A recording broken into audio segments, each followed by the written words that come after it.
Israel loves the Druze very much. In fact, it is only the Druze who occupy important positions in the Israeli army.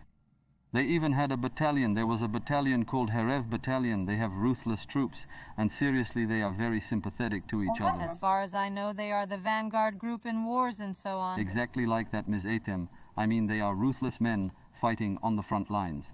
They have also achieved a position in the Israeli army.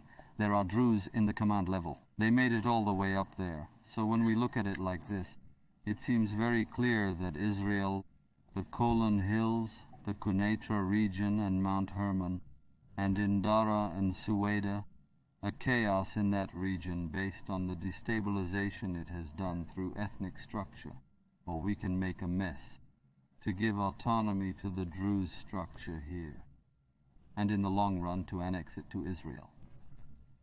Frankly, I think this is their plan. Israel has a strategy that if Syria is divided, it will feel more secure. It does not want the territorial integrity of Syria in any way. On the contrary, it is taking steps that will seriously damage its stability. Through whom does it do this? As it is known, it is throwing through the Druze. What Israel wants is a completely fragmented Syria, a weak Syria.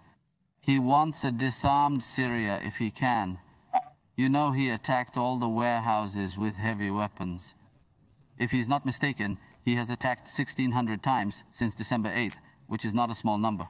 Now, despite destroying its military infrastructure, notice that the Amashara leadership keeps saying, we are not a threat to Israel. We don't want a war or any conflict with Israel. This is not only about Israel. They also say it with neighboring countries, and they don't want it within themselves. Therefore, Israel has a different goal and is focused on it. So to summarize, Israel wants Syria to be divided into 3 or 5.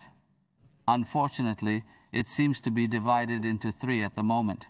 The Syrian government is like a crawling baby. I mean, he had no means. He had no money in his coffers. Its army was completely turned upside down. Look, even the ramshackle armed forces that Syria had left were hit by Israel after December 8th, and almost all of them were wiped out.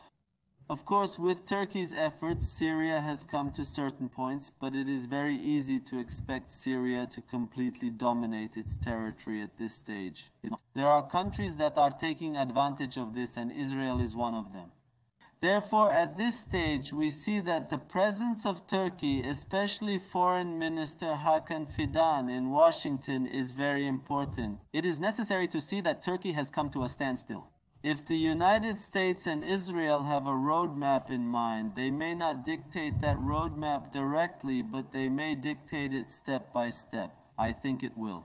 Israel's main objective is to increase its influence and interest in Syria, and Israel implementing this strategy, I do not think that Israel will withdraw from these occupied territories in the near future because the aim here is an unstable Syria, and during the continuation of an unstable Syria, his spheres of influence and interest as much as possible, Israel is pursuing a strategy of escalation on Syrian territory, so expect this in the near future.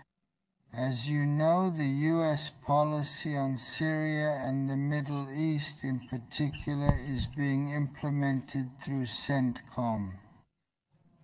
I believe that it is being carried out here through Tom Barak.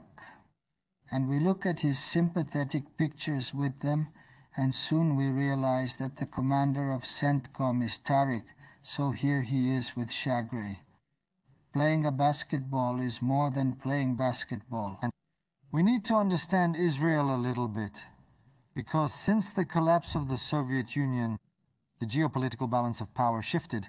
Then Saddam's Iraq was defeated, and an Iran-Israel without a buffer zone between them. Now Iran's, and more or less succeeded in establishing an air dominance over it.